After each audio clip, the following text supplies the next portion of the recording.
All right, everybody, welcome into a Tuesday snowy edition of Sports Daily. Hope everybody's staying warm out there as we're going to, just wait it out a little bit, I think, today. A lot of things delayed, a lot of things getting pushed back. Schools are closed, I think, just about everywhere that you can listen to this program. Glad to be here with you. Jacob Albracht, Tommy Castor on the snowy day. Jad Chambers powering through, producing for us as well. The KFH hotline is open for you at 869-1240. Thanks for being here with us. It's a national championship look back here for us, Tommy, as Michigan gets it done for the first time since 1997. Good morning. How are you? I'm good. Yeah, snowy morning out there. Really the roads aren't terrible if you take it slow.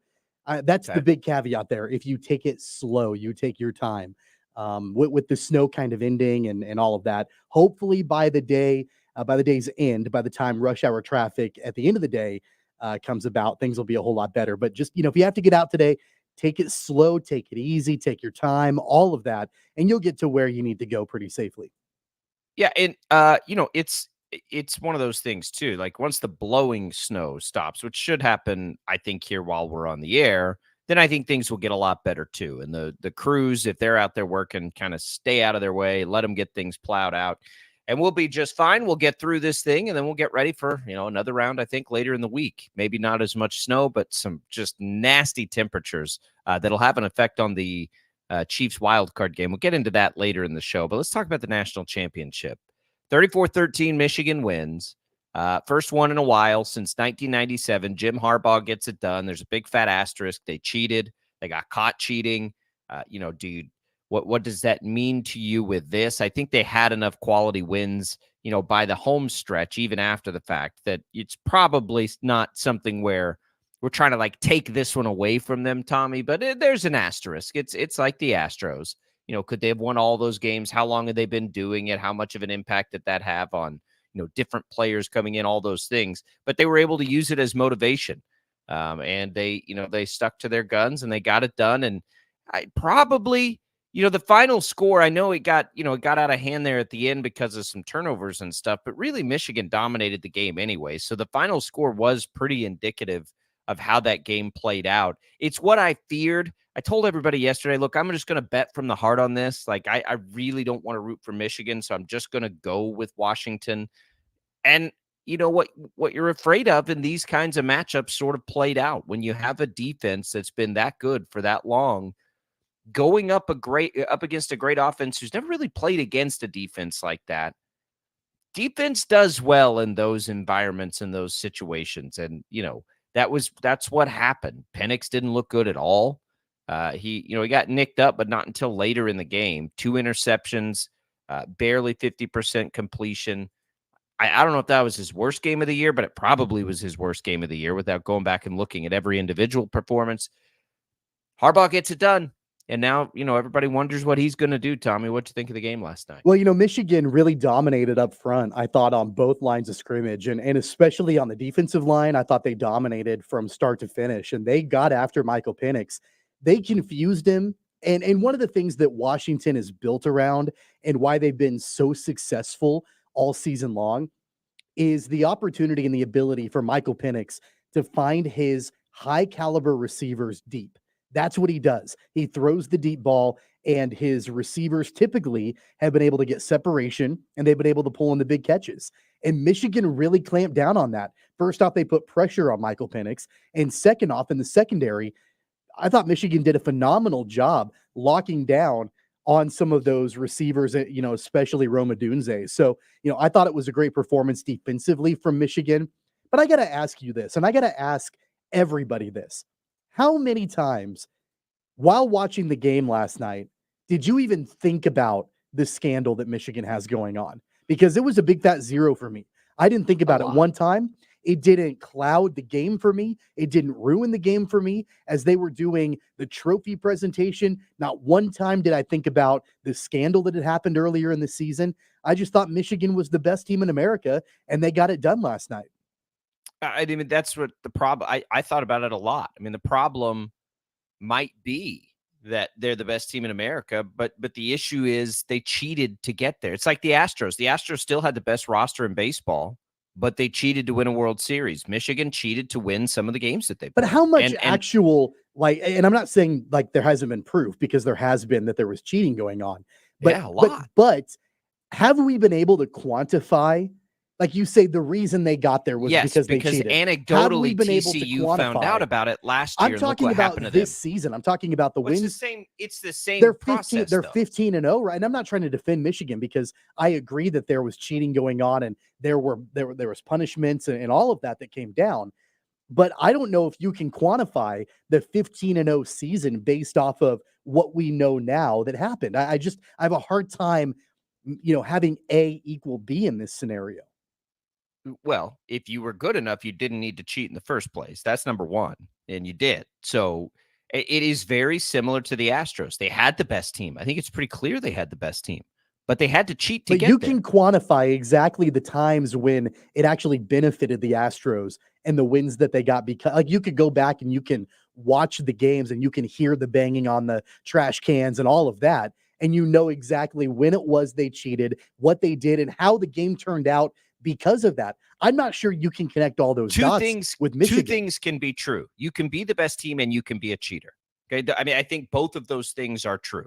Like that happens all the time. Barry Bonds was one of the best players ever. He allegedly cheated, right? Right. Mark McGwire was one of the best home run hitters of all time. He also allegedly cheated. Sammy Sosa, same thing, corked bat. Like those two things can coexist. Alex Rodriguez, like you can go back through history and say, yeah, they may have still already been the best, and we use that as a justification. But the reality is, but you cheated, right? But Yeah, I but think I you think the cheated. I think the question becomes, and you kind of brought it up a minute ago, if they hadn't cheated, would they be 15-0?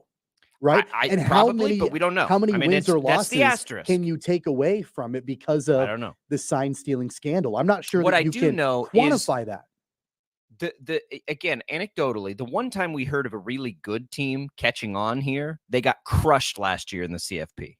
So by TCU, who then got crushed. So I think I look at that and say, well, that's what happens when because they didn't play a good team until late in this season, right? That's the problem. We don't know because they didn't play anybody until what they played Penn State. I Yeah. mean, they really only beat 4 good teams this year: Penn State, Ohio State, Alabama, and Washington.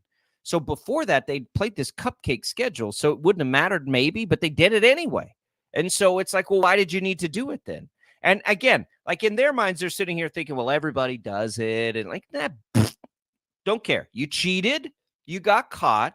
It will forever tarnish this championship for most of us. For Michigan fans, they won't care at all. They won't care one bit. I honestly And don't so really it's care just like, either. I cared when it was well, going down. I cared when it was happening. I cared, when they made the suspension of Harbaugh and all of that. He served that time that was agreed upon, and they were you think that was enough of a suspension not my for call. what they were accused of doing? Not my call. I mean, he served the What I mean, suspension, we're giving an opinion right? on it right now. I'm I think saying it. I don't I'm think it's nearly enough I'm for what saying he was accused of a doing. punishment was levied. He served the suspension. They came back and they won the national championship. And my only point in all of that was that I thought it was an entertaining game, and there wasn't a single moment during that game that I thought about the sign stealing scandal. I just enjoyed watching the two best teams in college football playing against each other. And I'm not sure that, even though Washington, it did get out of hand at the end, I would still put Washington as one of the two top teams in the country. And so the fact that those two teams played against each other last night, I was on board with it. And I never one time thought, oh man, Michigan is winning, but man, this national championship is going to be tarnished. I thought the best team in the country won the football game last night, and they're national champions.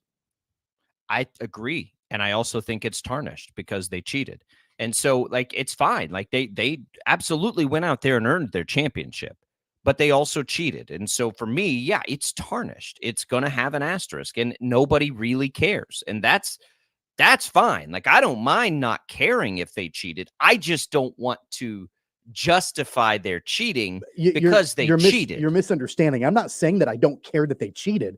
I'm saying that in the middle of the national championship game last night, I didn't care in that moment that was what had happened earlier in the Yeah, season. because it shouldn't. I mean, as far as we know, it wasn't happening in that moment. I mean, I get that part of it, but I think as we look back at it, and they do appear to be a really historically good team. Yeah. two things are too bad. It's too bad they didn't really play a tough schedule, and they got their wins at the end. And it's too bad that it'll forever be tarnished because of the cheating scandal. And I mean, again, like the right people for that don't care at all that it happened, right? That's not like it's just like when it's not apples to apples here, so don't misunderstand. But when somebody told KU they're going to have to take down banners because Silvio De Sousa played, okay, do KU fans really care? No. And should they have had to? Well, according to the rules, he wasn't supposed to be playing. So, I mean, again, like who does it matter for? I don't know. Jim Harbaugh has his championship. He's probably gone to the NFL. Like in reality, we'll look back at it and it is what it is. But yeah, I think people will remember this. Like, yeah, they cheated. They got caught for cheating that year. It's not going to go away. It's just not going to matter to the people. Like nobody's losing money here. They're not going to take away bonuses. They're not going to make them. Well, I don't think. I guess we really haven't heard. That was the conference and Michigan mutually agreeing on that punishment. I don't think we've heard anything from the NCAA. I don't think on any of that yet. So I suppose that could be coming at some point. But again, they looked like the best team, and it's too bad too because JJ McCarthy goes to what he finished 27-1. He's the greatest Michigan quarterback of all time, albeit with an asterisk, right? How many of those wins came because they cheated? I get that's what sucks about it. Like, and that goes back to last year when they're accused of doing it, right? Like, so it's always going to be hard for me to say this is one of the great teams because they played all of these games where they're accused of some pretty egregious cheating. That's not even like I just don't within think that, the rules. I just don't like think they that legitimately. I just don't think you can quantify it that way. I mean, okay, so you mentioned Barry Bonds and that whole example. And I know you can't specifically quantify it, but we've got a pretty good idea that had he not taken steroids, he wouldn't have been hitting the number of home runs each season that he did. Like that's an easy correlation, I think, to make. With Michigan, because they were one of, if not the best team in America, even without the scandal, I think there's a fairly good chance they finish 15-0 even without doing it. I mean, maybe not quite, but you know what I mean? Like, I'm just saying, like, the TCU game last year gives us this example to show that I don't know that we can easily say that Barry Bonds was a Hall of Famer before he was ever accused of cheating. He was already a Hall of Famer, right? Like that was already, if he started, if you read Game of Shadows and read the report, I mean, he started after the home run chase of 98. He was already a Hall of Famer before that point. So Michigan was already really good. I don't think there's any question about that. But we have this, other example that TCU, who wasn't as good, not even close, who got a hold of the idea that they might have been stealing their signs. They mix it up and they can't, I mean, they get crushed in that game. So like again, I'm not going to justify their cheated. They cheated. They're champions. They get all these accolades. They do all these things. And there's a big fat asterisk, just like the home run chase in baseball, just like the Astros. Nobody's taking away their World Series. We just all know they cheated to win it, to help them win it. How much? Not my responsibility to figure that out because I don't care. Like it's just a part of it. Michigan now has to wonder if Jim Harbaugh stays. Boy, it just seems like such an icy relationship between he and the administration there. They talk about how much they respect him, but if you go back and read some of the AD comments, they're not like warm and cozy. I think Harbaugh is gone. I've always thought he was gone. They have made every effort to say, if you'll just, I think it's something to the effect of, if you'll just tell us you're not going to interview for NFL jobs this season, we'll make you the highest paid coach, and he won't do it. Well, that's because he wants to be in the NFL. I think he's wanted to be in the NFL, I don't know, for the last 4 years, 3 years. And he's got this like burden hanging over him as a Michigan man to get them to the promised land. Well, they got there now. His responsibility is complete. I think he's out, and I think he'll instantly become everybody's top candidate. I don't know how quickly that happens, but I think it's going to really slow down the coaching carousel in the NFL because he's got to be everybody's top choice, right? Like there's not any coach out there, I don't think, except for maybe what's the Lions OC, Ben Johnson, like seems to be a hot name too. Both of these, like whoever it is, like those guys are each going to make like $20 million a year next year, by the way. But I'd take Harbaugh over anybody right now because he did it in the NFL. He's done it at every level. He's clearly a really good coach.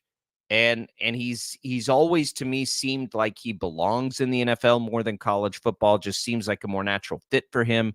And I think he'll be back there this offseason somewhere. Where, I don't know, but somewhere. But even when he was in the college ranks before he went to the 49ers, he had a ton of success. I mean, he turned around San Diego, right? He turned around Stanford, took them to a bowl game.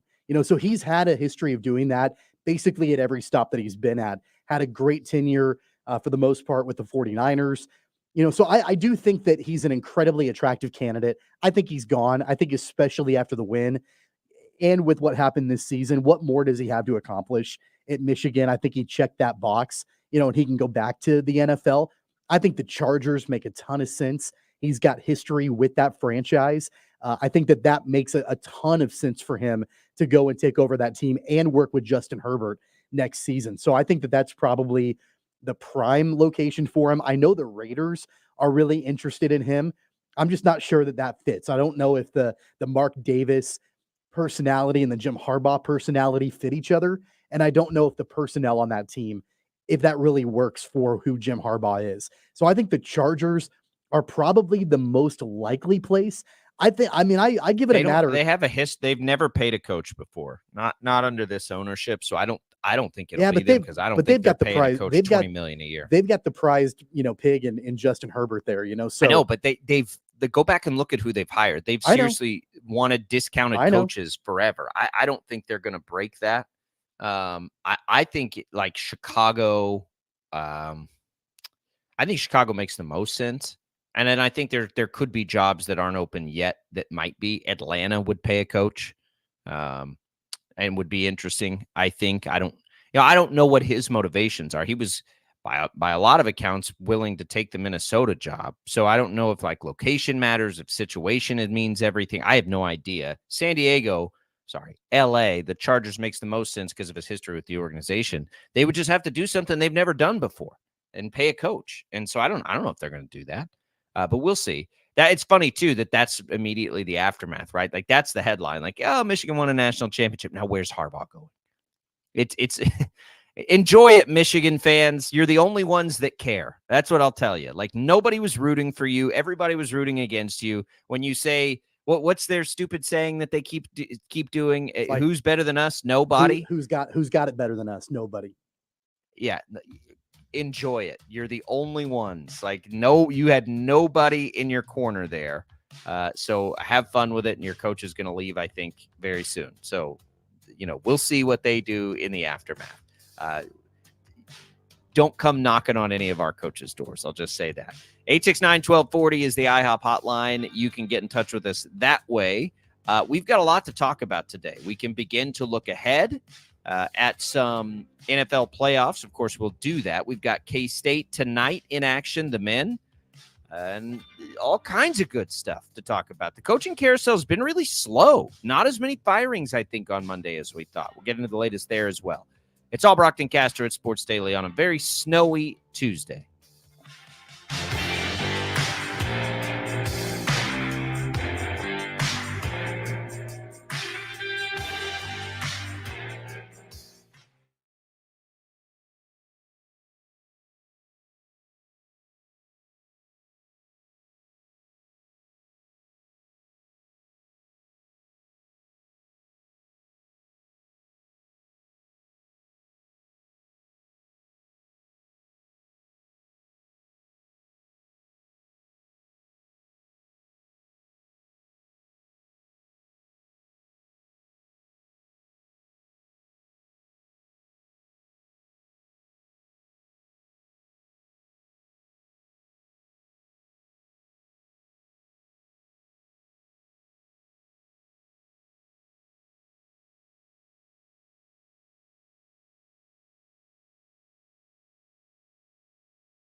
All right, welcome back, everybody. Sports Daily here on KFH. We've also got Dan Israel joining us in just a little bit here on the show. He'll come in to talk a little Chiefs football ahead of that playoff game. Looking forward to that with Dan, as well as everything else we have coming here. So we'll get into the Dolphins there. You know, the coaching, we really just had the two yesterday, right? Unless I missed one in the snowstorm last night. You know, we've got Atlanta and looking for a new coach in Washington and nothing else. We don't know about New England. We don't know about New Orleans. We don't know about the Raiders. We don't like, there's a lot of what if jobs out there. I mean, what does that put the total at? 4 open jobs, Carolina, Vegas, Atlanta, and and Washington, and that's it. But there's 5. Yeah, LA. Yeah. So there's going to be, there's going to be more than that, but usually that comes on the Monday following the end of the regular season. It just didn't, which is a little strange. Yeah, it's been a little surprising that it hasn't been more active. I'm really surprised that we don't know the future yet with Bill Belichick in New England, because this has been speculated on for, it seems like, months now, that there is inevitably going to be a split between Belichick and Robert Kraft. But there hasn't been any announcement. I know that Belichick met with Kraft yesterday. At least that's what was reported. And there's really been, no resolution to that entire situation. So I'm surprised that that hasn't happened yet, because I would have thought that there would have been an announcement. Maybe, to me, I wonder if they're working on some kind of trade. That happens sometimes. I wonder if they're working with maybe Atlanta or another franchise to trade Belichick. But I think time will tell on what ends up happening with him. Yeah, I agree with that. I'm just not like, the appetite for that would be interesting, right? Are you really going to trade for Belichick, and how much and how long is he going to do it? That's the thing that makes trading for him a little difficult, is how long is he going to coach, right? I'm not going to trade for him if he's just trying to coach for like 2-3 more years. And I don't know the answer to that. And I don't know how you have those conversations. I guess his agents can have those, those conversations with teams privately, but I don't even know. Like, I get it with Belichick. Like, he's awesome. He's one of, if not, I'll call him one of the best. He's not a good executive anymore. I don't like, what team does he make sense for is what I can't quite get a good grasp on. I think Washington makes, I understand with Washington why people, because they're trying to rebuild an entire, culture around a franchise. So I get that one. I do. I don't get, like, you've got to be ready to win right away, though. Like, you're not bringing in Belichick for a rebuild. And that's what makes it a little tricky. So what teams fit that profile? Well, the Chargers do. But again, are they going to pay the coach? Are they going to now then go trade for a coach? Probably not. And so I don't know. I don't know what to make of it. Atlanta, Atlanta actually makes some sense. Yeah, Is it Bill does. Belichick going to Atlanta? Is he interested in that? The thing about the NFL that makes this a little different, I think, than other sports, there's no job that's more high profile than the other, right? In the NFL, every job is high profile. It's like baseball. The Yankees, we saw the Cubs trade for a manager. Like, there are certain places where the job is more attractive. In college football and college sports, that's the case. Maybe even to some degree in the NBA. But man, in the NFL, like, it's really about where do I have the best chance to win, right? Like, there aren't more high profile jobs. Like, they're all the same. Maybe the Cowboys job, I suppose you could put in that, but even then, I don't know about that. Like, I think they're all high profile. I don't think it really matters. It's just like pick your spot to where you have the best chance to win, which is what makes, like, Atlanta, the Falcons. Yeah, okay, I could see it because that would actually make Yeah. sense based on what they have there. Atlanta's got a lot of talent, a lot of young talent, and they've underachieved, especially this year and even last year. So I think that they've got, I mean, there's uncertainty at the quarterback position, I think, for the Falcons a little bit, because I don't think Desmond Ritter is the guy. And, are you going to ride with Taylor Heineke? Probably not. So what are they going to do at quarterback? But man, you've got Bijan Robinson, you've got Tyler Algier, Kyle Pitts has been incredibly underutilized in Atlanta, and he's a great tight end. Drake London is a great young wide receiver. So there's a lot of talent there in Atlanta that I think Belichick would have a good time coaching. I don't know if that's the best fit, but I can see that being a fit. I mentioned Harbaugh to the Chargers. I think Belichick to the Chargers makes a little bit of sense too. He stays in the AFC that way. He gets to work with Justin Herbert. He hasn't had a good quarterback since Tom Brady left. And so if I think that might re-energize Belichick a little bit and maybe have him coach for several more years if he can coach with and be there with Justin Herbert. So I think that makes some sense as well. Washington, I think, makes a little bit of sense. I don't think they have Yeah, quite the depth of talent that a couple of those other they programs don't. do, but I think that um, from a philosophy standpoint, I can see Belichick making some sense with the Commanders also in their new ownership. So I do think there are some landing spots, but again, going back to what I said before, it's just surprising to me that we haven't gotten any kind of clarity on his future in New England. Yeah, I think you're right. I think it probably has to be because they're trading, Yeah. and or at least trying to. Washington. The reason I wouldn't do it if I were Washington is because they're going to take a quarterback here. And he doesn't have a good history of that post Brady, right? Like Mac Jones, there are some that believe he kind of ruined Mac Jones. I don't know. It's hard because he operated with a quarterback for so long that, whatever it is, I wouldn't let him have anything to do with the offense, right? And maybe he brings in Josh McDaniels and that's fine. And I wouldn't let him have any control over personnel anymore. And I don't even know that he's going to want that. That's the other part. Like, does he even want to not be totally in charge? I do think there's a possibility he's done coaching because I think it's a stretch to think a team's going to give him player personnel. And he's going to go somewhere where he thinks he can win. And if he doesn't get those two things and his time's done in New England, I mean, I absolutely think there's a real scenario where he doesn't coach anymore. And so we probably need to wrap our heads around that too. And it's fine. I mean, look, he's had his run. He's going to have his place. But it is slow. It's a slow, and I think Harbaugh too. So Belichick has a part. I think Harbaugh has a part to do with it too. I think teams want to know what's happening with Jim Harbaugh before they maybe make a decision at coach. Because if he's available, like, what teams might not make a change now, but would totally make a change if they thought they had a shot at Jim Harbaugh? I'll bet you those teams exist too. A couple of them. Like, we're on the fence with this coach. Maybe we give him another year, and then you find out Harbaugh might be interested, and you're like, well, we'd move on for Harbaugh. I mean, the Cowboys ran into that situation last year. Remember some of the reporting that McCarthy's job might be in trouble because Harbaugh, and you kind of went through that a little bit there. But I think I'll bet you that has something to do with it too. But you got to make these decisions relatively quickly in the NFL because now you're immediately into player evaluation mode and getting ready for what you're going to do in 3 months for the NFL draft. You got to get coaches out to places. You got to get coaches hired and coordinators hired and have conversations with coaches that are coaching into the playoffs right now. Like, there's a lot that has to happen. So I don't know how long you can wait, but you got to get moving. The other big name that we'll have an eye on is Eric Bieniemy.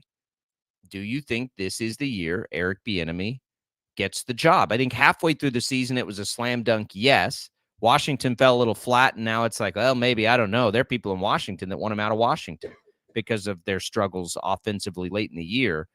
Initially, I thought, yes, this will be the offseason. I still lean that way. This is the one I think he's going to get a job in, and I haven't felt that way the last couple, but I think So where? this do you time think he's will. going? I don't know the answer to that. It would need to be, so of the play, I think Atlanta could make sense. I think there could be jobs we don't know about yet. I don't know if the Panthers, but the thing about Bieniemy is he had such a direct correlation to Patrick Mahomes' development. A team like the Panthers probably does make sense to go with Bryce Young. I don't know. I don't know if I'm stepping into a franchise owned by David Tepper, and I mean, well, I don't think I don't know if I want to do that. Bieniemy doesn't have the option to be picky here. Like, that's the thing. He just has to have somebody want to actually hire him. He still hasn't overcome that hurdle in this process, which is too bad. And for whatever reason, we can't quite fully understand. But he still has to just get through actually being somebody's top candidate. So I'd have to think if Carolina wanted him to be their top candidate, he would be their top candidate. I think he interviewed or is on a list, I believe I saw yesterday. Let me double check that. But I'm pretty sure somebody put him on a list. Yeah, I'm not sure which team it was. I thought I saw that yesterday, but we'll see. I mean, Chicago could potentially make sense if that comes open. Chicago's fascinating, man. We'll talk about their offseason at some point, but you want to talk about that's an attractive job. If I'm Jim Harbaugh, I'm going to Chicago. Like, if I have all my choices and I can do whatever I want to do, I'm going to Chicago. You pick your quarterback. Is it Fields or is it somebody else? Take your pick. Move on with the roster. You got all these draft picks. That's where I would go. So I would think that will be such an attractive job that Bieniemy may just not be the top candidate there. But Atlanta would be fine. Carolina would be fine. I bet you there's other jobs that are going to come open too. Yeah, I don't know. I think that Bieniemy, that stock has cooled down a little bit, and it's unfair to him. I mean, we've talked at length about Bieniemy over the years, and the way that he's been passed over. When I think that at this point he probably should have gotten a shot. And I don't know how successful he would have been in any of those potential openings, but I mean, he's been passed over left and right. And I think by now he probably should have gotten a shot. But man, like, I'm just not sure that in this current cycle with what we saw from Washington this season, I just don't, not that he's not deserving of a job. I'm just not sure that he's going to be in as big a demand, for interviews and that sort of thing as we've seen in the past. And I look at the openings. I mean, he's not going to Vegas, I don't think. I don't think the Chargers make a whole lot of sense. So you can kind of, I think, take those two teams out. I could see maybe an Atlanta or a Carolina being an opportunity. I don't think it's going to be Washington. He's already there. I don't think they're just going to promote him. I think the new ownership will go out and try to find a new head coach. And who knows if that new head coach even retains the assistants, including Bieniemy. So it's going to be fascinating for him. But I've read all of these different teams that are requesting interviews with assistant coaches. And I've not really seen Bieniemy's name pop up. I've seen the coordinators. I saw it pop up once yesterday. I've seen the coordinators from the Lions being requested. Several other position coaches and coordinators. But man, I've not seen a whole lot of Eric Bieniemy talk. I don't quite. I'm not to the point where I feel sorry for him. I don't understand why he has not been hired. I think the best evidence he's ever had is the Chiefs this season without him. I think that's the best case he's ever had, and that's sort of why I keep thinking maybe he will. But we always said this was a debut in Washington, and it started well, but it didn't end well. And so if he doesn't get hired, it will be because Washington didn't finish the year good offensively. They were basically exactly what they were before he got there statistically. So it's not that, like, because I don't know that there's ever been a sinister motive here. That's why I've always, like, sympathy's a strange one. And I know that there was like a racial component involved, but I don't, and I have sympathy to that as a holistic issue, but not individually to Bieniemy. There's some reason, right, that he's not being hired. And you saw that, players were frustrated with him before the season in Washington. We could visibly see the points of contention with players on the sidelines with the Chiefs. Like all of those things, like At some point, I do think he's going to get his chance. I think there's a lot of great coaches that deserve chances. His opportunity this year was to go, turn off Washington's offense into something. And it was happening for a little bit and then it wasn't. So I don't know how that will get valued. If I'm a team looking at it, though, I look at what's happening in Kansas City as my example, right? And I look at, like, when Bieniemy talks, he's a fiery guy. He's very charismatic. He's, motivational, certainly.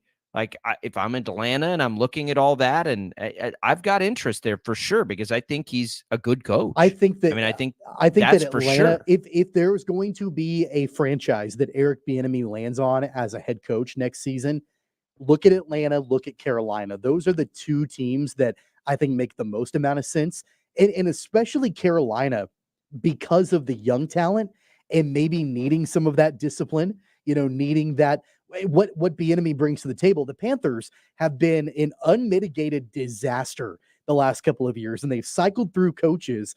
And you've got a lot of young talent and Bryce Young to develop and all of that.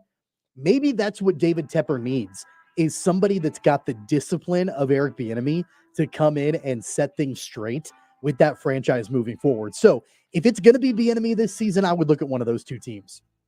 Well, the problem Tepper's going to have right now is the big names aren't going to want to go play for him. He's kind of created a mess there. So again, in steps that opportunity for a guy like Bieniemy who's just been sort of waiting. Like, are you willing to go deal with that so that you can finally get your chance? My guess is he would be totally willing to do that. So we'll keep our eye on that. We'll just continue to watch it. NFL talk coming at the top of the hour, as we'll have Dan Israel joining the program in just a little bit. Let's talk a little about K-State tonight. They play a great conference opener for the Cats. What are they going to have in store for round two? They get an advantageous schedule to open the Big 12. Got to take advantage. We'll get into that next on Sports Daily.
All right, welcome back in, everybody. We've got K-State, West Virginia tonight right here on KFH. It's at West Virginia, Tommy, and we know in the Big 12 that road games are always going to be difficult, especially in that place. It's not exactly the same as it used to be without Bob Huggins there, certainly. And West Virginia right now is the lowest ranked team in the Ken Palm out of the Big 12. But that lowest ranked team in the Ken Palm, like for the Big 12, for example, is where like Wichita State has lived most of the year, right? They're in the 130s, which they're right ahead of Wichita State. So, yeah, they may be down there, but I would suspect, and I have not watched 1 second of West Virginia basketball this year, that beating West Virginia in Morgantown is no easy task.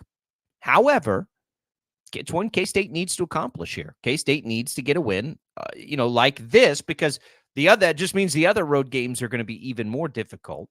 And they got off to a great start, a win by a margin I don't think anybody saw coming. And now you can follow it up and go make a pretty big statement, I think, in the Big 12 early on. I mean, I think it's a good thing that you haven't watched any West Virginia basketball this season. They're not good. A second. They're not good at all. 1 second. And they got blown out by Houston. And obviously, Houston is one of the best teams in America.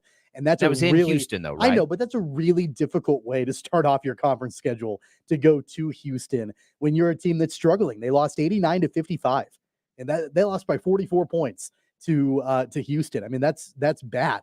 That's really bad. 34 points. It was a lot. And so, West Virginia has struggled quite a bit ever since Bob Huggins left under that cloud of controversy. They lost a couple of players. They've had a really difficult time bouncing back from that. Kansas State has an opportunity here to start off conference play in a really, really strong way. And, UCF they're not great. They're at the bottom of the Big 12. There's no doubt about that. I thought Kansas State would win. I wasn't sure that I would see the Wildcats win by 25, and so the margin of victory that the Wildcats won by, I think that sets you up really well to go to Morgantown. You've got that momentum going into that game. And really, it's a pretty, I think you used the word advantageous. I would agree with that. Advantageous conference schedule for the Wildcats to get off to. And we know how they struggled in the non-conference. And so if you can kind of ease into Big 12 play a little bit, man, that's going to be a whole lot better for you. And what's interesting about it too, and this could become the identity of a team here, right? We say they struggled in the non-con, but they had 3 losses, right? And one was to USC at the time, Miami. I don't think you're too upset about either of those. Nebraska's almost they're a borderline top 50 team. Miami is a top 50 team, and USC is right there with K-State right now. They haven't been quite as good. So they're all teams that are right there along with K-State. I think I was talking to Brandon Zinner about this yesterday. He brought this up. He's like, it's funny, like, because it's not like nobody's wrong here, but it's like K-State had felt like they were worse than they were before they beat UCF by 25. They only have 3 losses. Now, they didn't win some games by margins we thought they might, but they have some nice wins mixed in there too. Like K-State's, like the metrics like them quite a bit. They're 61. They need to be a little bit better than that, but probably they're right kind of where we thought they would be, right? Like, and that's, I think the Naquan Tomlin thing has made it a little bit more distracting, but you get West Virginia, then you've got a really tough one at Texas Tech. You get Baylor at home, you get Oklahoma State, and then you've got so we'll stop it there, because then you have to go to Iowa State and to Houston. But, there is a real opportunity to win 2, if not 3 of your next 4. And that would be a really nice start. Like this year, I don't know what the conference record in the Big 12 is going to be for the last team that gets into the NCAA tournament, Tommy. But I do think there's a decent chance it's right at or just under 500. And that team could still get in, because they will have piled up enough quality wins to get there. So if you're K-State, like, if you can just win the ones that you should, and that's not going to happen probably, like teams are going to stumble in the Big 12. We know that historically, but at least like for goals and standards that we set on them, go win these against, like, you got to beat Oklahoma State, you got to beat West Virginia. UCF was a nice win. The metrics have liked UCF. Now, I don't know where they ultimately end up, but there's opportunities here for K-State. And if they do finish middle of the pack, with all things considered this year, I think that's a pretty good achievement when you know you didn't have Naquan Tomlin for any of the games. Yeah, if you can finish middle of the pack in the Big 12, I think you go back to that 3-game stretch in the non-conference when they went 3-0 in those overtime games, and they easily could have dropped 1, 2, or all 3 of them. They won all 3. One of them was against Villanova. And I think you look back on that, if they can get around 500 in the conference, as you're looking at building that resume for the NCAA tournament, that 3-game non-conference stretch, I think that's going to be critical for them. There's some personality built in those moments too, I think. And one thing that I'm starting, I think that this coaching staff has done a tremendous job so far because, Tommy, I just don't think they're that talented compared to like the rest of the Big 12, and they've done a pretty good job. It's interesting what one game against UCF will do. We'll see if they can follow it up tonight. That game starts at 6. Of course, you'll hear it right here on the home of Wildcat Athletics. KFH pregame coverage begins at 5 o'clock with Wyatt Thompson. When we come back, we'll talk some Chiefs football. That's next. Dan Israel, executive producer of the Chiefs Radio Network, joins us on Sports Daily.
Jacob Albracht, Tommy Castor. This is Sports Daily on Wichita's #1 sports radio, 97.5 and 1240 KFH. Caught! Touchdown! Kansas City! Hey, Chiefs Kingdom, we have you covered. Joining Sports Daily Live, executive producer of the Chiefs Radio Network, Dan Israel. All right, welcome back in, everybody, to hour number 2 with Dan Israel joining us here. Dan, how are you? Happy postseason. The Chiefs are in. It's the Dolphins. It's a rematch. Here we go. This is what we've been waiting for. Yeah, for those that, that game got transferred to Germany between the Dolphins and the Chiefs mid-season. I think everybody was kind of disappointed that Tyreek Hill wasn't coming back to Arrowhead. Well, you got your wish. He's coming back now, and it's going to be a more meaningful game than a regular season game, so it should be a very exciting one. I just wonder, Dan, like as this was all playing out, and so I was traveling, I didn't realize until, probably a long drive home from Texas that Pittsburgh had played their way into the possibility of playing Kansas City. So that I think everyone would agree, would have been the best option. But getting Miami instead of Buffalo does feel like a nice consolation prize. Like Buffalo was a worst case scenario. Miami, they're down a couple of linebackers, we find out today. It feels like, an Isaiah Pacheco kind of the Chiefs should feel good, I think, about this matchup. And I think we can all look at it as a game that they should win. Yeah, I think so. The dominance that Miami was demonstrating early in the season has really evaporated, and they're very banged up. They are not playing their best football. The Chiefs maybe are ascending, and they are descending. That doesn't always translate to a victory, of course, but it bodes well. And I think the fact that the game's going to be in Arrowhead, where it's going to be freezing cold, and Tua never having won a game below whatever it is, 45 degrees, I think it'll be a little bit of shock to all of them. Certainly Tyreek Hill knows how to play in cold weather, but I think it's a good matchup. Ideally, I think I would have liked Buffalo to have for Miami to have won, had to play Buffalo the following week, and then one of those guys knock each other out. This scenario does leave the opportunity for the Chiefs to go to Buffalo in January, and I don't like that. I never like that. But I think as a first-round playoff, it's definitely a game the Chiefs have the potential to dominate. If they can come out and play their style of ball, with as banged up as Miami's defense is, it could be a good victory for us. Dan, going back to the game on Sunday, and I know that there were a ton of backups that played, and it's really hard to take a whole lot away from the game against the Chargers. But the one thing that stands out to me is the way McCole Hardman played. And, of course, they wanted to get him involved early. He's been working his way back from that injury. Do you think that his ability and his effort from what we saw on Sunday against the Chargers can translate into a playoff run? Well, I sure hope so, Tommy. I keep waiting for it to happen, don't you guys? It's just like sooner or later you're going to see that old McCole Hardman out there, and we just haven't gotten there. So it was good to see him out there and catching balls, and I want to believe that. I really do, because I know he's talented. I love his speed on the field. That is certainly a threat always to any team. I don't care who you're playing.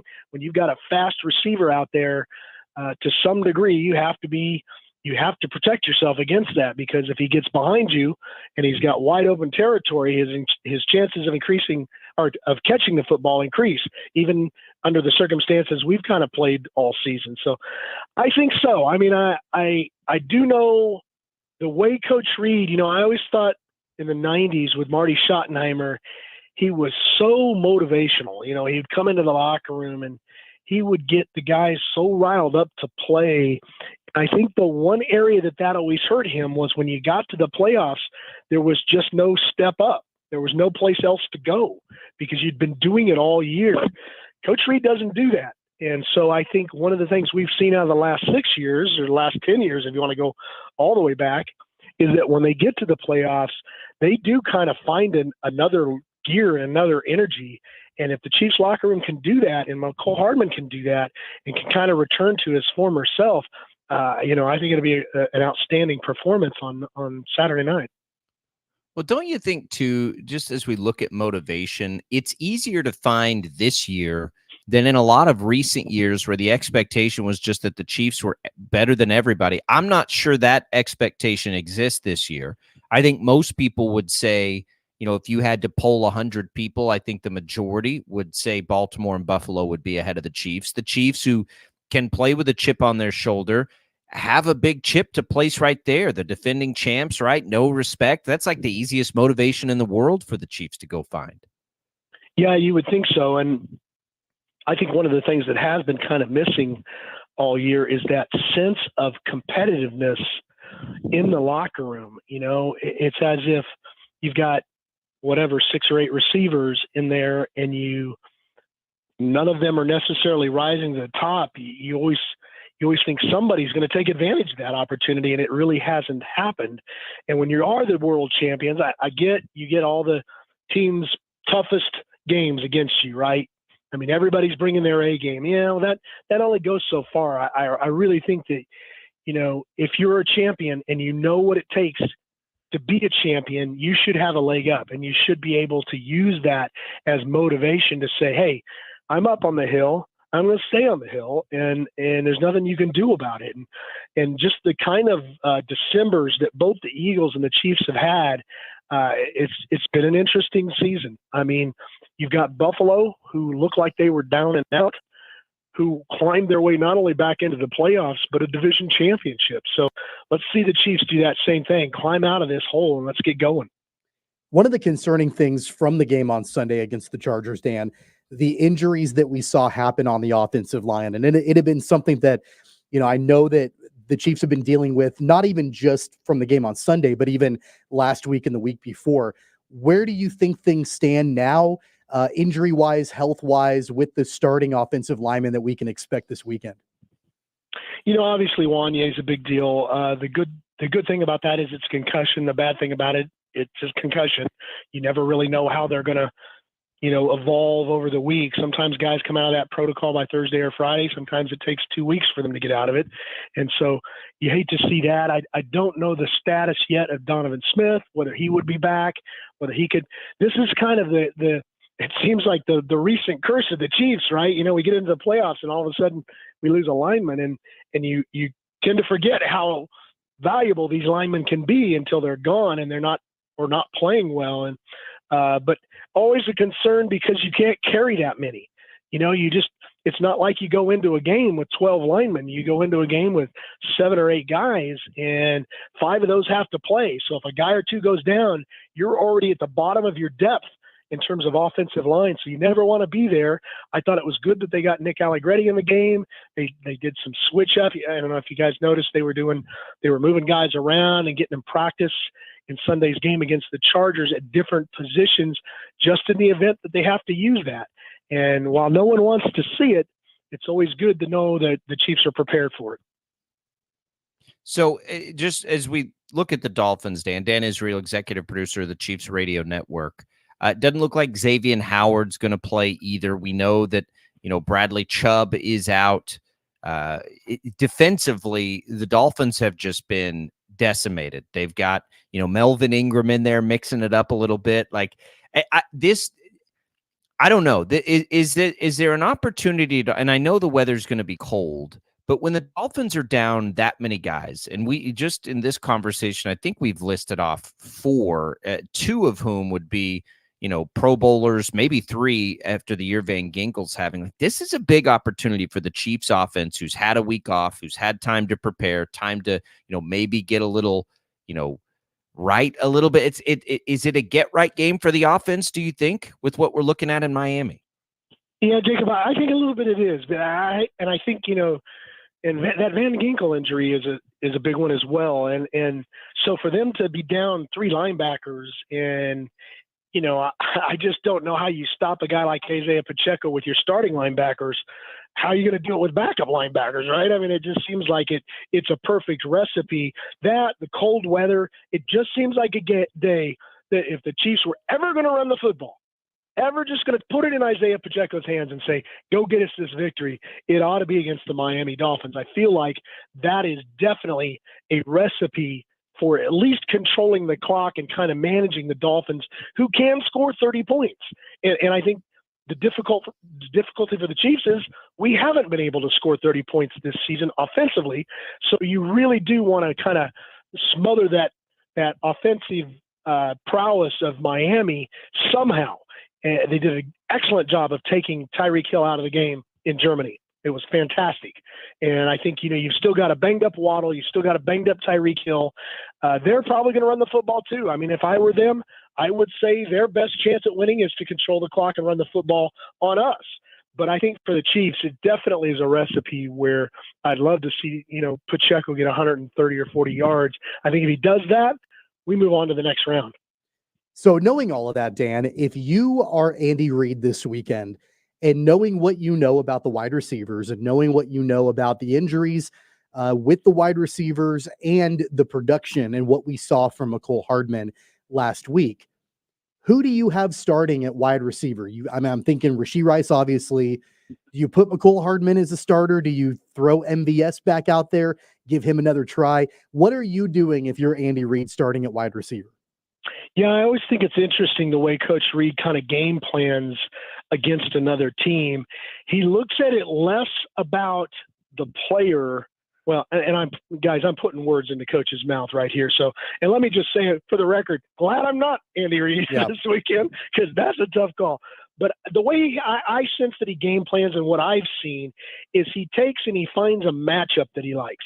Now, sometimes that matchup isn't what we think. Sometimes it's, a guy who can transition from one direction to the other fast. Sometimes it's a guy who has straight line speed. Sometimes it's a guy whose first move is good. And so he finds that matchup that he can kind of take advantage of and expose. And that's the guy he's going to kind of spotlight, right? So all these guys will probably get some targets. I mean, we've seen that even throughout this year, let alone last year. The variety of receivers that are used are amazing. I mean, it's almost confounding that how many guys Mahomes can hit.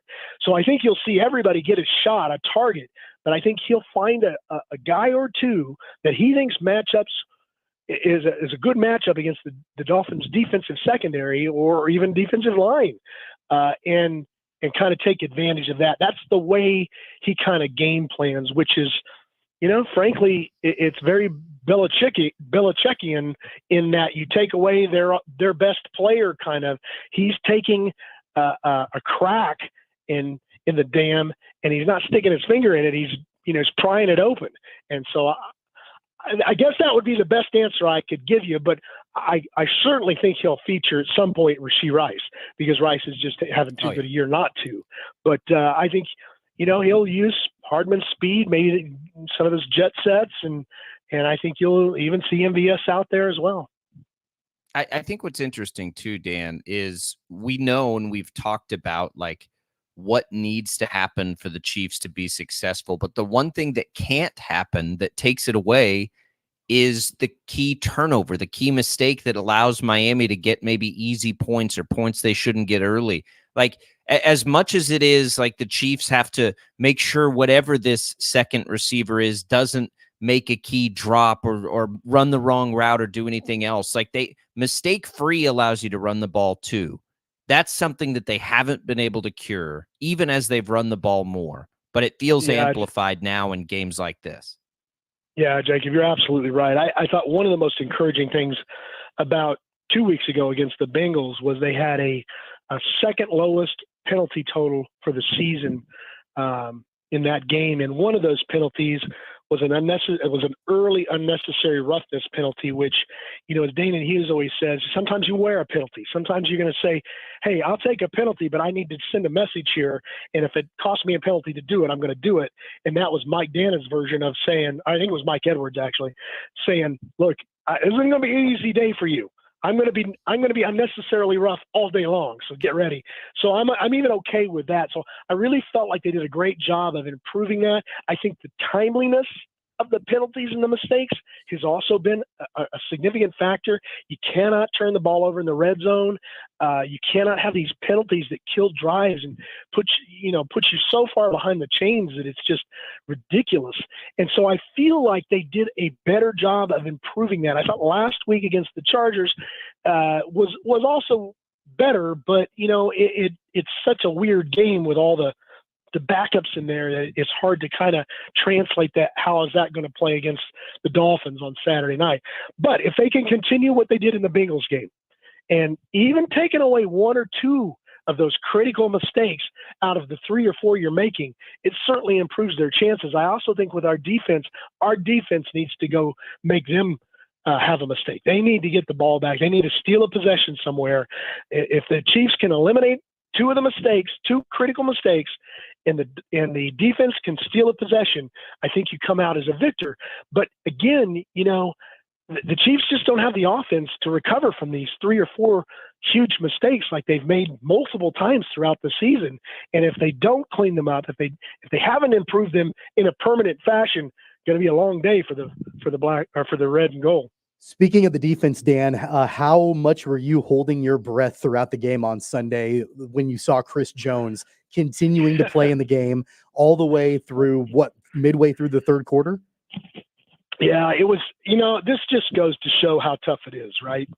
If you got a guy who could at will go out and get a sack, if you were to say, it's just hard, if he wanted it, he could go get it. Well, he wanted it. He wanted it for not only his checkbook, he wanted it. And so the fact that it took him 3 quarters kind of shows you just how tough it is to compete in the National Football League. But yeah, it was getting scary. And I got to, shout out here to Travis Kelce, who came up to coach in the locker room before the game and said, it just doesn't feel right, man. He says, I got lots of records. This record isn't that important to me. It feels greedy. I don't think I should be out there. I think I should be, I should be preventing myself from getting injured for the playoffs so that I can play strong in the playoffs. You got to respect that. That's a mature Travis Kelce. That's a humble Travis Kelce. That is not the kid that came into this league 10, 11 years ago. And so real big shout out to him. Look, I get it with Chris, it was financial. There's $1 million on the line, 1.2, I think. And so That's a lot of money. And so I can't fault Chris for not doing the same, but I thought it was pretty mature Travis Kelce, who really had only a record, no money. And I get it with 16 yards, but 16 yards isn't exactly, yes, it could be 1 reception. And yes, it could be, it could have been the 3rd reception in which the 2nd reception, Travis Kelce blew out his knee. So those kinds of things, I think that he made a very wise business decision. And again, happy that Chris made his deal. I just wish it hadn't taken 3 quarters. Well, yeah, and that's the thing too. Like, remember back to the offseason when we look back at what Chris Jones ended up getting in his holdout. This was kind of it, right? It was this incentive too. Was that bonus that Yep. it almost goes full circle all the way back to that. And I thought this about that play, seeing the reaction on the sideline. Sometimes it's weird stuff that galvanizes a team and motivates them.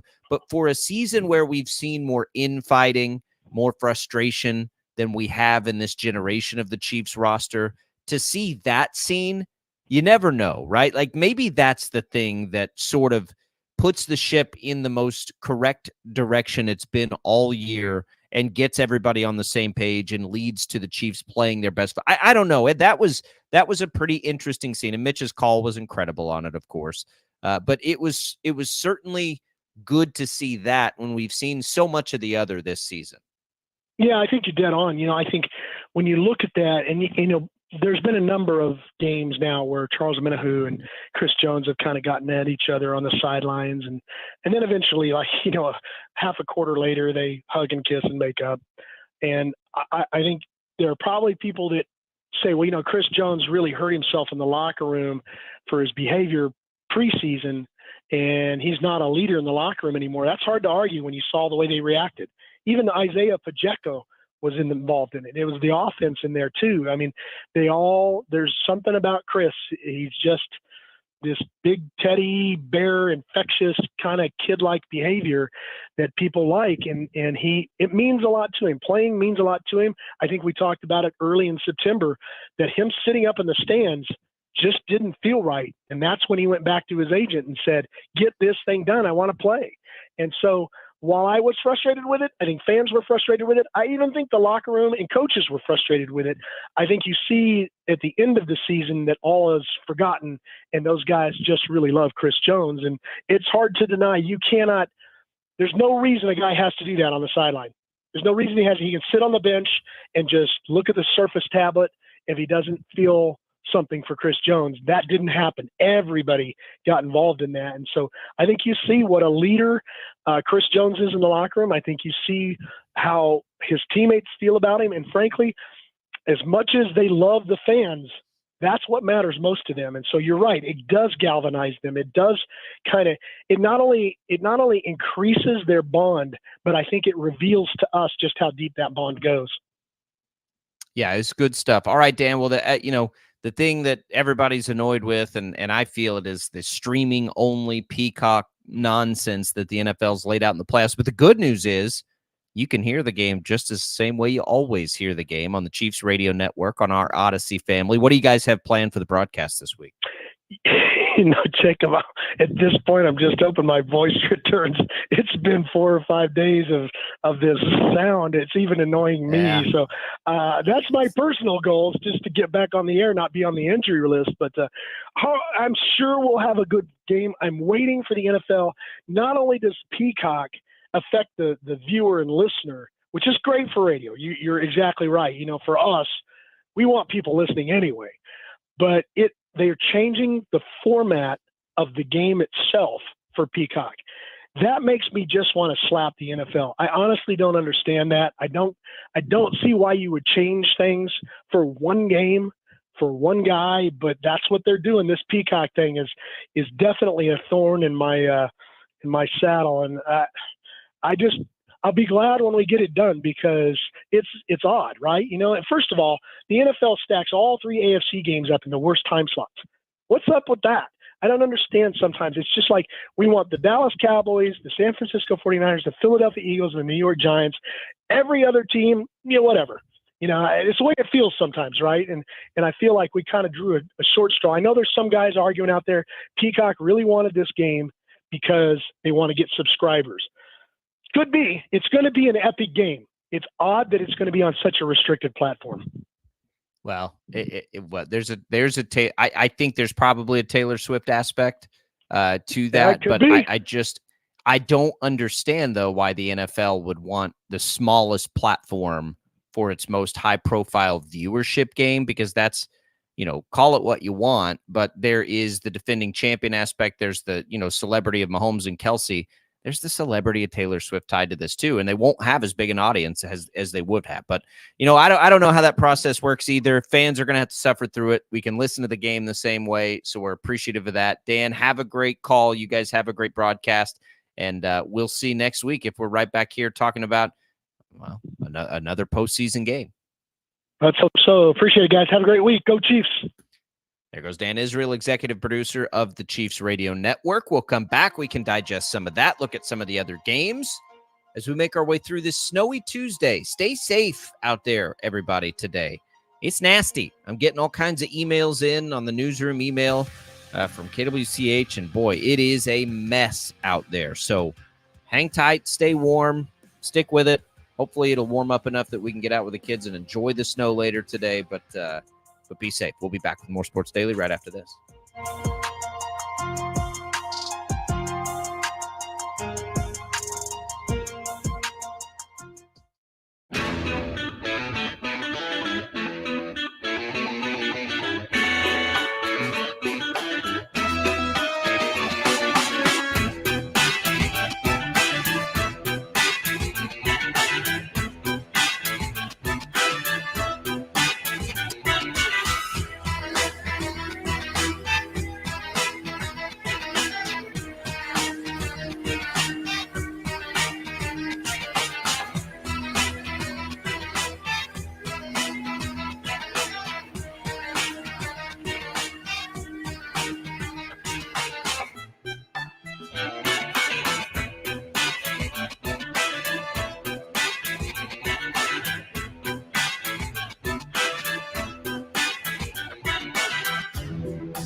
All right.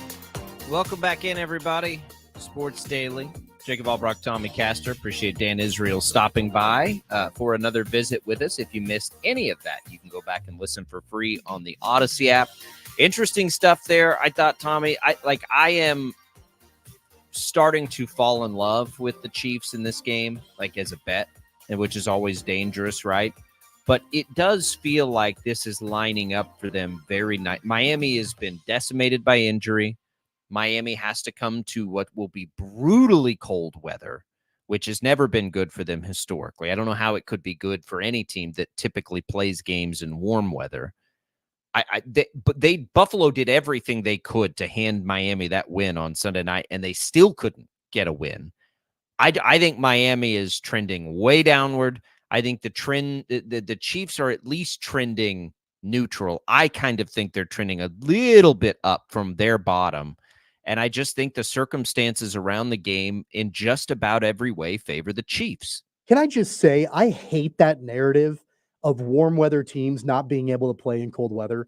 I hate it so much because I feel like there's this mentality that because these players are in a climate like Miami, they just don't know how to play in cold weather. And how many of these players played in cold weather climates in college or in high school, or they go on the road multiple times over the course of the season and they're playing in cold weather climates? Like, I don't feel like just because you go to Miami, all of a sudden you forget how to play in the cold. Now, is a team like the Chiefs, are they more accustomed to it? Sure. The Packers are more accustomed to it. Absolutely. The Bills are more accustomed to it. Absolutely.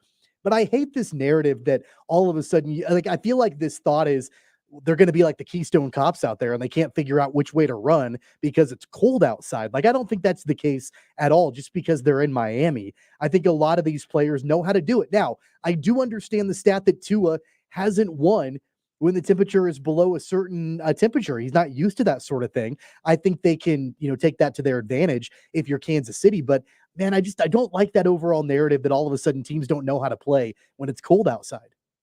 In their last 10 playoff games as a franchise with a kickoff below 40 degrees, what do you think their record is? It's probably not very good. What, 3-7?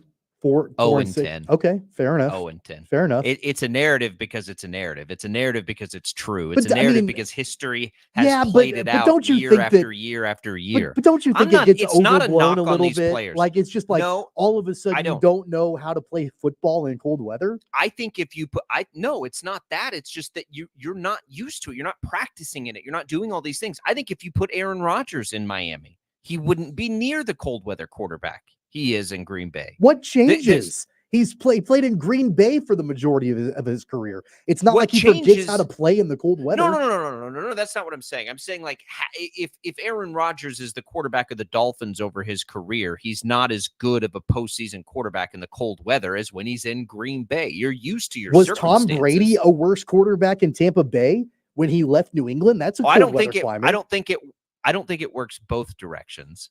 I think Tom Brady spent his career in a cold climate and then happened to go into a warm climate. And I think played all his playoff games, by the way. It'd be different if the Dolphins were the home team. I mean, it just would. History shows us that.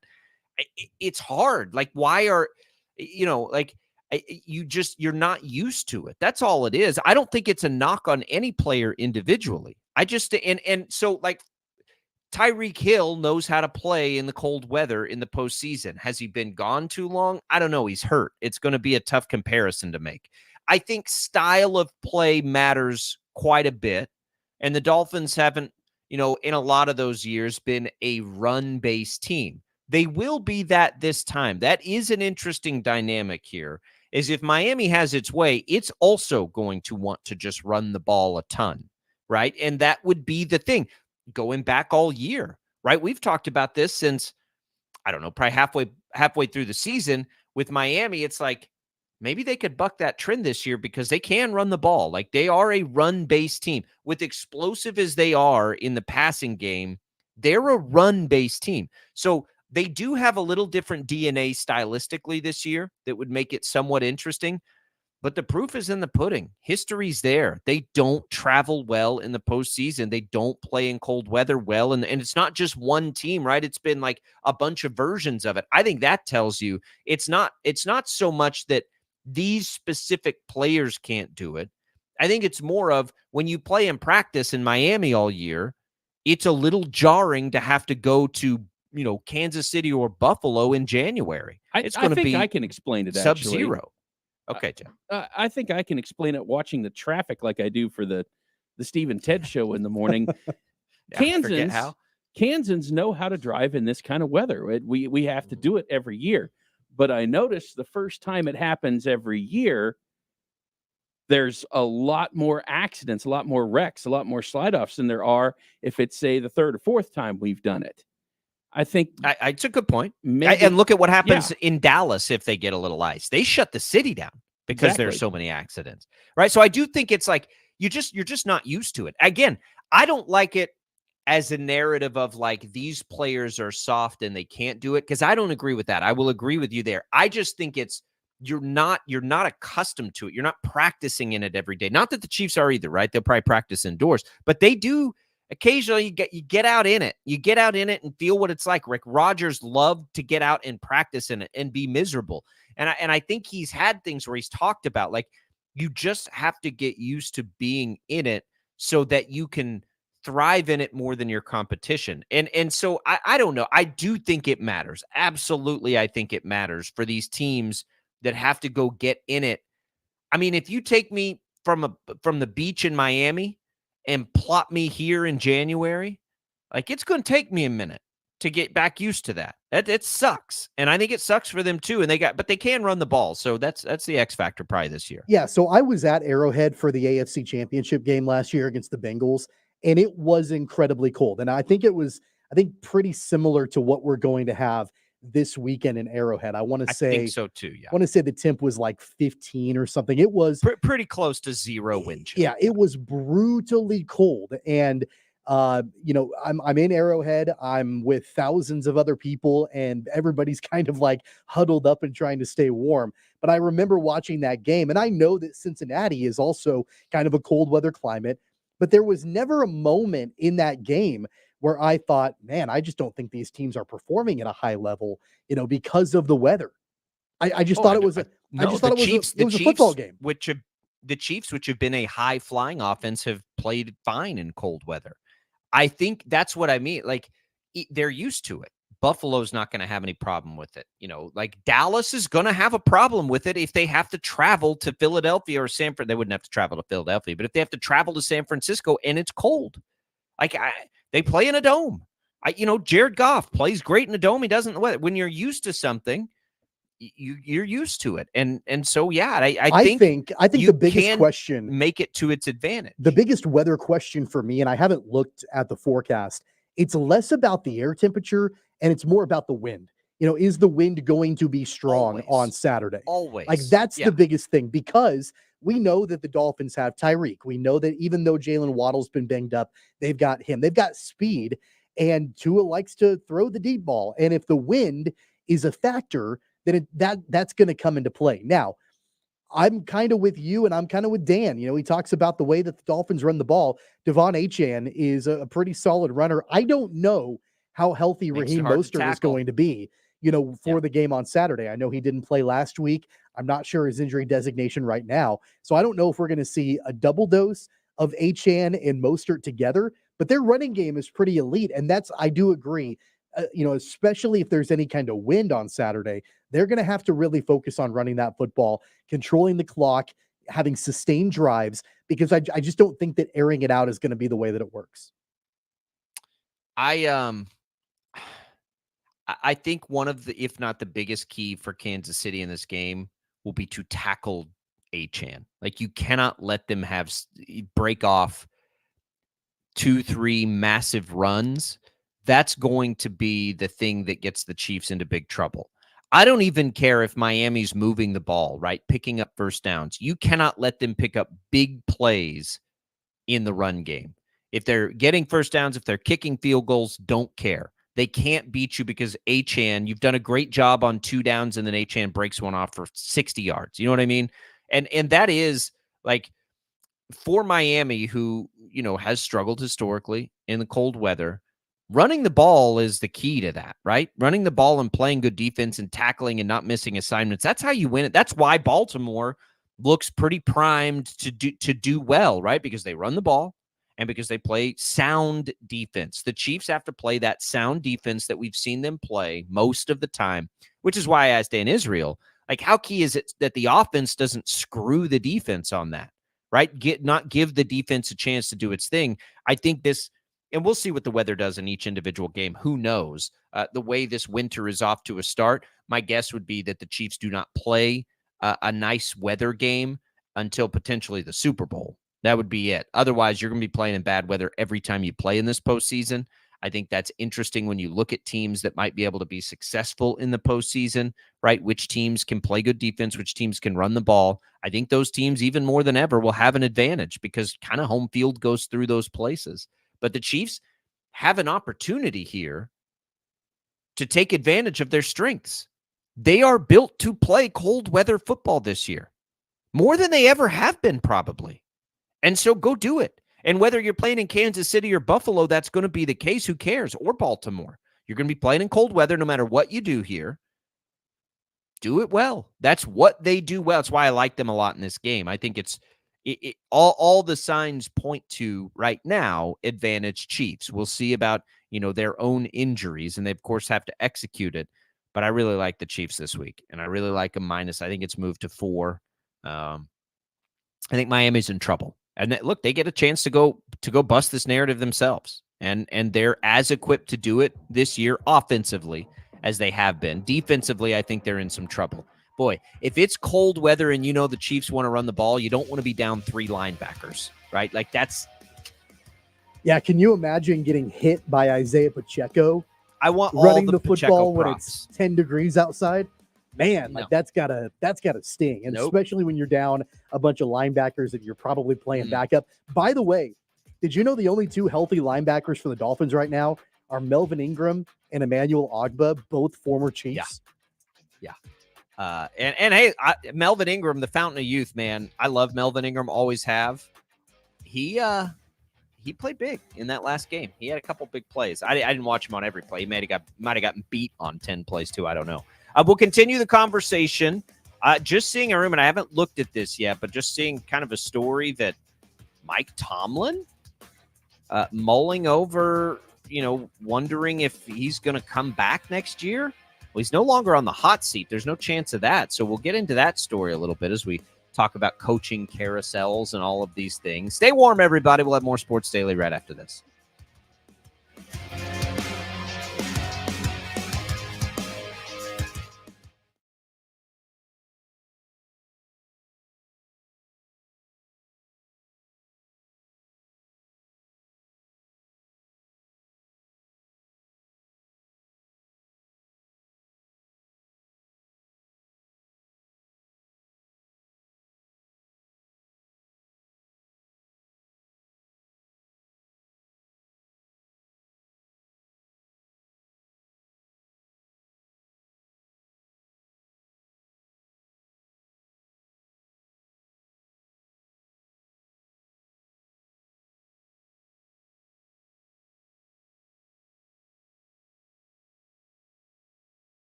FH.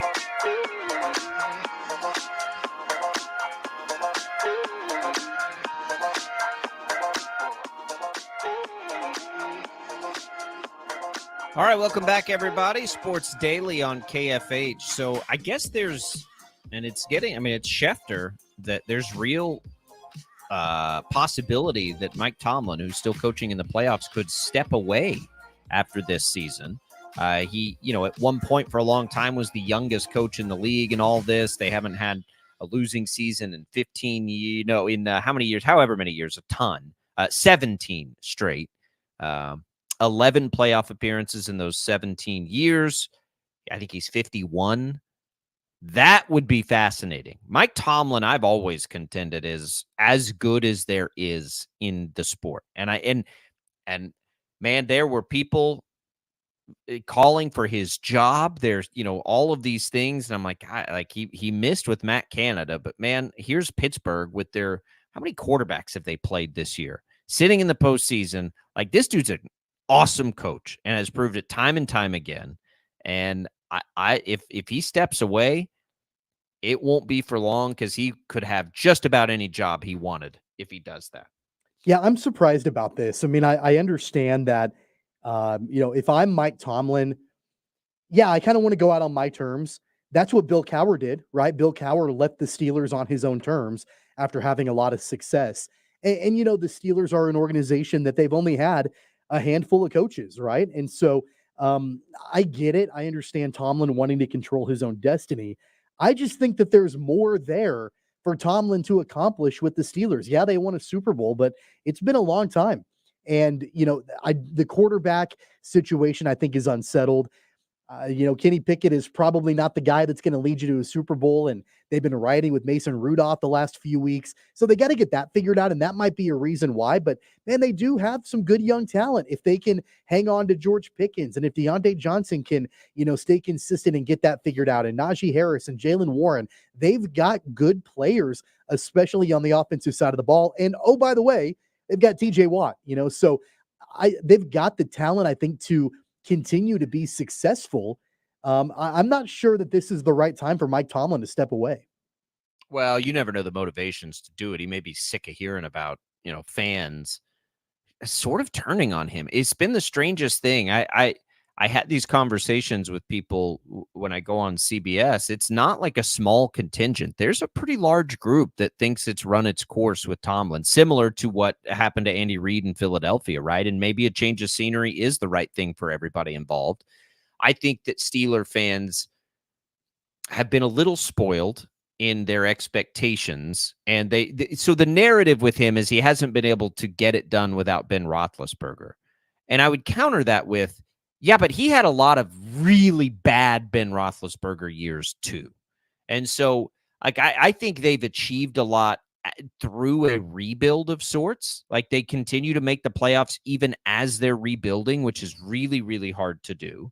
I think Tomlin, whatever it is, he's got it. Like whatever it is that makes coaches great, he's clearly got it. And he'd go make somebody better. And if he does leave, it is a pretty attractive job. I agree with you. You get a pretty good quarterback in there, and they've got a roster that I think you could.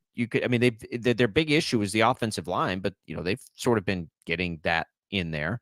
Tommy says he has breaking news. What's up, Tommy? Yeah, so NFL news that is relevant to the playoff game for Kansas City and Miami this weekend. Mike Garafolo, NFL insider, reporting the Dolphins are signing veteran pass rusher Justin Houston. Will be joining the Dolphins. Wow. Former Chief will be playing for the Dolphins this weekend. Of course, we just talked about their injuries at the linebacker position. We know how experienced Houston is. Spent a long time with Kansas City, but he's going to be joining Miami. If anybody knows how to play in the cold weather climate, Justin Houston does. I can't believe he's only 34 years old. Yep. Man, he was a game wrecker. Love Justin Houston. Feels like he's about 44 years old. But no, just 34 years old. So I'm falling in love with this Chiefs bet, and that's dangerous territory. I'll bet you this, Tommy. The line started at 3.5. I think it's at 4 today. I'll bet it gets up to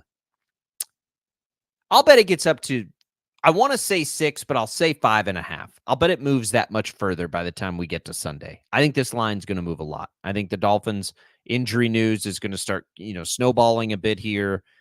You'll whatever it is. I think that's where this thing's headed. But Miami does have game-changing players. I mean, that's the thing. When you've got Hill and you've got Achane and potentially Mostert, all of whom can take it to the house on any individual play. We'll see what Waddle does.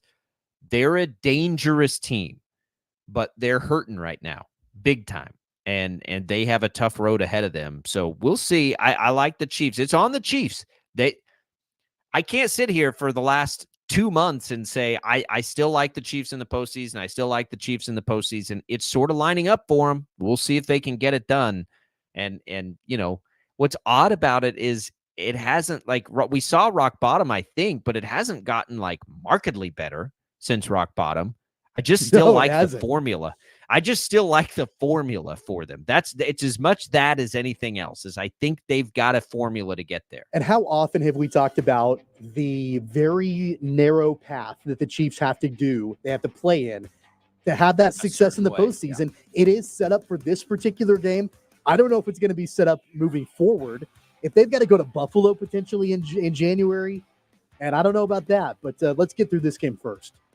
Yeah, I think that it's more that the margin of error is just so much smaller than it has been in years past for a team that makes a lot of errors right now. And we'll see. 869-1240 will tell you what's on tap the rest of the day here on Sports Daily when we return.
All right, welcome back in, everybody. That's it for us. Don't forget, you've got K-State basketball at West Virginia right here on KFH. Pregame coverage with the voice of the Wildcats, Wyatt Thompson, begins at 5 o'clock. Immediately following us, you've got Jim Rome, Bob and Jeff 2 to 4. Zach Geld for an hour before that basketball game. We'll see if K-State can get it done. We'll be back to talk about that more tomorrow. For Tommy Castor and Jad Chambers, I'm Jacob Albracht. We'll see you then.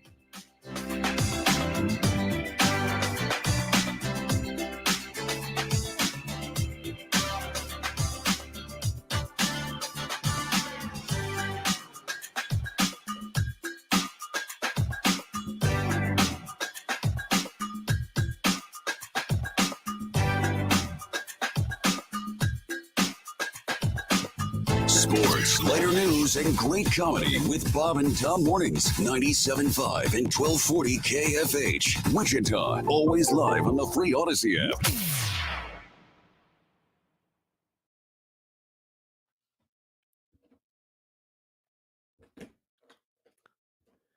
All right, let's go in 3, 2, 1.